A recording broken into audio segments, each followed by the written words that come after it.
मजलूम बेटी ने जब बाप को बद्दुआ दी। एक औरत गुनाह से कैसे बची, सच्चा किस्सा। हजरत मोहम्मद सल्लल्लाहु अलैहि वसल्लम ने लोगों को मजलूम की बद्दुआ से बचने का हुक्म दिया है। दोस्तों, कई बार ऐसा होता है कि हम किसी पर जुल्म कर रहे होते हैं और हमें उसका एहसास तक नहीं होता, लेकिन अगर उस मजलूम के दिल से अगर हमारे खिलाफ दुआ निकल जाए तो वो सीधे अर्श तक जा पहुंचती है। अल्लाह ताला जालिम के खिलाफ मजलूम की दुआ कभी रद्द नहीं करता।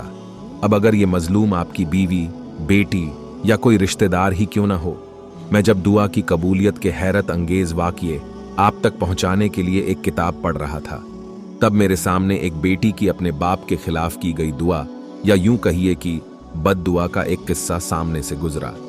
इस किस्से को बयान करने वाले साहब कहते हैं कि वो इस वाक़ये के सच होने में शक नहीं करते, क्योंकि मजलूम की दुआ अल्लाह ताला जल्द कबूल करता है।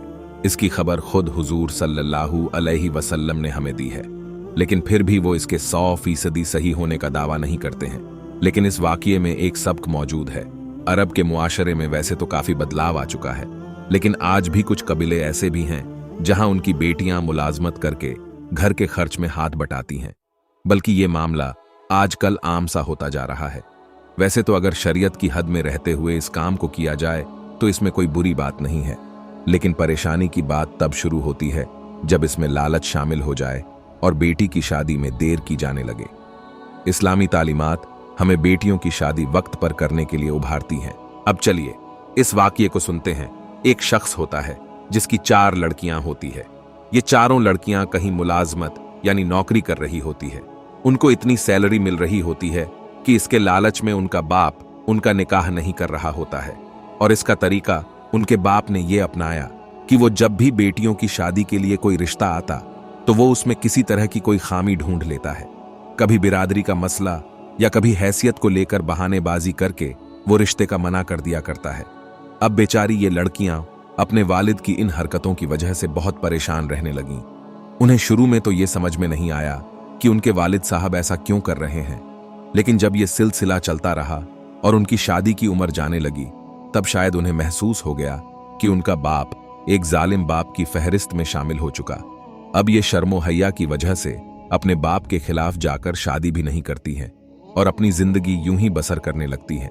अब एक दिन कुछ ऐसा होता है कि ये सभी लड़कियां अपने बाप के साथ उम्रा करने गए होते हैं। जैसे ही ये लोग हरम शरीफ में दाखिल होते हैं, उन्हें में से एक लड़की अपने वालिद साहब से कहने लगती है, अब्बू, मैं अल्लाह से एक दुआ करती हूं, आप मेरी इस दुआ पर आमीन कहिए ताकि अल्लाह मेरी इस दुआ को कबूल फरमाए। अब ये लड़की एक दुआ करती है। इसके वालिद इसकी दुआ को सुने बिना ही इस पर आमीन कह देते हैं। अब होता यह है कि ये लड़की अपने वालिद की तरफ से शादी को बार बार टालने की हरकतों से इस कदर परेशान हो चुकी होती है कि वो अल्लाह की बारगाह में एक मजलूम बेटी की हैसियत में अपने हाथों को उठाकर ये दुआ करती है कि ए अल्लाह, इस शख्स ने जिस तरह हमको शादी करने से महरूम रखा है तो इस शख्स को हाथों और पैरों से महरूम कर दे। सभी बहनों ने इसकी इस दुआ पर आमीन कहा और बताया ये जाता है कि इनकी दुआ अभी पूरी तरह मुकम्मल भी नहीं हुई होती है और वो शख्स यानी इनका बाप अचानक से गिर पड़ता है और पता ये चलता है कि उसे पैरालाइज अटैक आ जाता है। ये वाकया एक सबक आमोज वाकया है उन लोगों के लिए जो अपने मातेहत लोगों पर जुल्म करते हैं और अल्लाह की पकड़ से अपने आप को महफूज समझते हैं। बैतुल्लाह के तवाफ के मौके पर दुआ के कबूल होने के कई सच्चे किस्से सामने आए हैं। एक किस्सा कुछ इस तरह है कि एक औरत अपने एक गुनाह से बड़ी परेशान थी। आम तौर से ये गुनाह अक्सर लोग करते हैं और उन्हें एहसास तक नहीं होता, और वो गुनाह है गीबत करना, यानी किसी की बुराई उसके पीठ पीछे बयान करना। और कुछ लोग इसे गुनाह नहीं मानते हैं और इसकी सफाई में ये कहते हैं कि हम तो वही बात तो कह रहे हैं जो उसमें है। लेकिन हजरत मोहम्मद सल्लल्लाहु अलैहि वसल्लम की एक हदीस का मफहूम यही है कि जब तुम किसी की बुराई उसके पीठ पीछे बयान करते हो तो वो गीबत है, गुनाह है, चाहे उसमें वो बुराई मौजूद हो।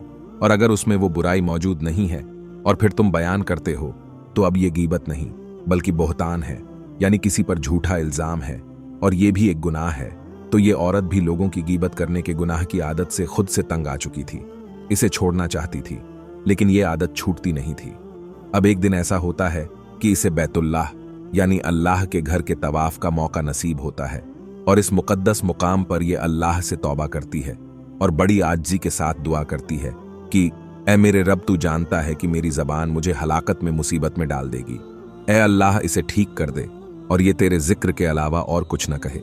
अब अल्लाह ने उसकी इस दुआ को कबूल किया और जब ये औरत घर लौटती है तो फिर इस गुनाह से दूर हो जाती है और इसकी ज़बान अल्लाह के जिक्र से तर रहने लगती है। वीडियो पसंद आया हो तो लाइक करें, चैनल को सब्सक्राइब करें, दोस्तों के साथ शेयर करें और कमेंट करके ज़रूर बताएं वीडियो कैसी लगी।